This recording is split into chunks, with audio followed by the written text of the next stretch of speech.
যে আমরা বাঙালি বাংলাদেশি, অসংখ্য বাঙালি বাংলাদেশিকে পাবেন যারা ইসলামের বিপরীতে স্বাভাবিক বাঙালি সমাজের যে ইতিহাস ঐতিহ্যগুলো ছিল সেগুলোকে ইসলামের বিপরীতে দাঁড় করিয়ে দেয়। যেমন পহেলা বৈশাখ, কথার কথা যে হতে পারে যে পহেলা বৈশাখে বা বাঙালিদের এরকম কিছু পার্বণ ছিল, কিছু এরকম আনন্দ উৎসবের দিন ছিল বাঙালিদের ইতিহাস এবং ঐতিহ্যের মধ্যে।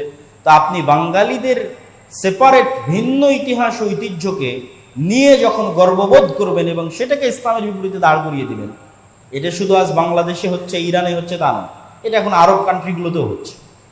সৌদি আরবেও এমন কিছু সেকুলার মানুষের জন্ম হয়েছে, এটা তুরস্কেও ঘটেছিল। এমন কিছু সেকুলার মানুষের জন্ম হয়েছে যারা ইসলামের আদর্শ এবং সংস্কৃতির বিপরীতে গিয়ে ওই জাহেলি যুগের যে আরব সংস্কৃতিগুলো ছিল, আমরা আরব, ওইটা আমাদের সংস্কৃতি,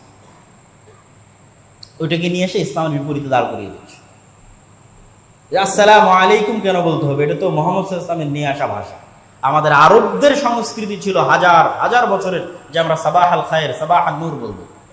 তো কোন আরবদের সংস্কৃতি? ইসলাম আসার পূর্বেও তো আরবরা ছিল, তাদের সংস্কৃতি। একই ঘটনা তুরস্কেও ঘটেছিল ইসলামের খেলাফত ধ্বংস করার জন্য। উচ্চ শিক্ষিত তুরস্কের নাগরিক যারা ফরাসি দার্শনিকদের দর্শন কর্তৃক প্রভাবিত হয়ে যে আমাদের তুর্কের যে ইতিহাস এবং ঐতিহ্য আছে, রোমানদের যে ইতিহাস এবং ঐতিহ্য আছে, আমরা কেন আরবি ভাষা ব্যবহার করব? কেন তুরস্কের ভাষা ব্যবহার হবে না তুরস্কে? এভাবে কিন্তু ইসলামী খেলাফতের পতন হয়।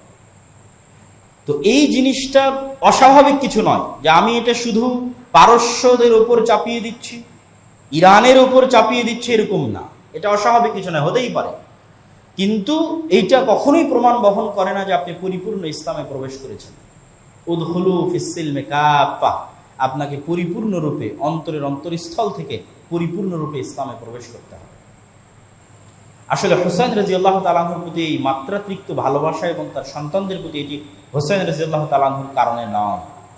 এর সবচেয়ে বড় কারণ হচ্ছে ওমর রাদিয়াল্লাহু তাআলা আনহুর খেলাফত শাসন আমলে পারস্য সাম্রাজ্য ধ্বংস হয়ে গেছিল। আর এই সাম্রাজ্য ধ্বংস হয়েছিল সবচেয়ে বড় যে যুদ্ধে, সেই যুদ্ধটি হচ্ছে কাদেসিয়ার যুদ্ধ, যা ওমর রাদিয়াল্লাহু তাআলা আনহুর খেলাফত আমলে সংঘটিত হয়েছিল। যেই যুদ্ধে প্রধান সেনাপতি ছিলেন সাদ ইবনে আবি ওয়াক্কাস এবং পারস্যদের পক্ষ থেকে প্রধান সেনাপতি ছিল মহাবীর রুস্তম। তো ইসলাম আর পৃথিবীর যেখানেই প্রবেশ করেছে সেখানকার মানুষেরা দিল ও জান থেকে, মন একদম অন্তরের ভিতর থেকে ইসলামকে কবুল করেছে। এত ভিতর থেকে ইসলামকে কবুল করেছে যে তারা ইসলামের ভাষাটাও গ্রহণ করে নিয়েছে।